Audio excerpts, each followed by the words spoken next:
ইরানের পাল্টা হামলায় কেঁপে উঠেছে ইসরায়েলের একাধিক নগর। বিভিন্ন শহরে পরপর ভয়ঙ্কর বিস্ফোরণের ঘটনা ঘটেছে। বিস্ফোরণের তীব্রতায় এলাকা জুড়ে কম্পন ছড়িয়ে পড়ে। এমনই এক শঙ্কা ও আতঙ্কময় অভিজ্ঞতার বিবরণ দিয়েছেন তেল আবিবের বাসিন্দারা।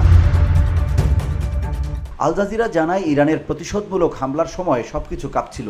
তেল আবিবে হামলার সময় এভাবেই পরিস্থিতির বর্ণনা দিয়েছেন অনেক ইসরায়েলি। ভয়াবহ বিস্ফোরণের পর ইসরায়েলি উদ্ধারকর্মীরা এক বহুতল ভবনের ভেতরে আটকে পড়া লোকজনকে উদ্ধারে কয়েক ঘন্টা ধরে কাজ চালায়। এক প্রত্যক্ষদর্শী চেন গ্যাবিজন জানান, সতর্ক বার্তা পাওয়ার সঙ্গে সঙ্গে তিনি একটি বাংকারে আশ্রয় নেন। কয়েক মুহূর্ত পর প্রচণ্ড বিস্ফোরণের শব্দ শোনা গেল। পুরো ভবন দুলছিল, ধোঁয়া ও ধুলোয় চারপাশ ঢেকে গিয়েছিল বলেন তিনি। তিনি আরও জানান, যদি আশ্রয়কেন্দ্রে পৌঁছাতে একটু দেরি হতো তাহলে তারা কেউই বেঁচে থাকতেন না। ইসরায়েলি কর্তৃপক্ষ জানায়, ইরানের ক্ষেপণাস্ত্র আঘাতে অন্তত ৩ জন নিহত এবং প্রায় অর্ধশতাধিক আহত হয়েছেন।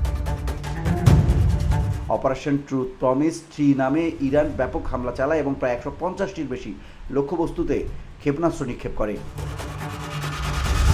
ইরানি সংবাদ মাধ্যম তাসনিম জানায়, ইরান প্রধানত নেভাতিম ও ওবদা ঘাঁটি লক্ষ্যবস্তু বানায়, যেগুলো থেকে ইসরায়েল তাদের উপর হামলা চালায়। এছাড়া টেরনোভ ঘাঁটি, প্রতিরক্ষা মন্ত্রণালয় এবং বেশ কিছু গুরুত্বপূর্ণ সামরিক ও শিল্প অঞ্চলেও আঘাত হানে।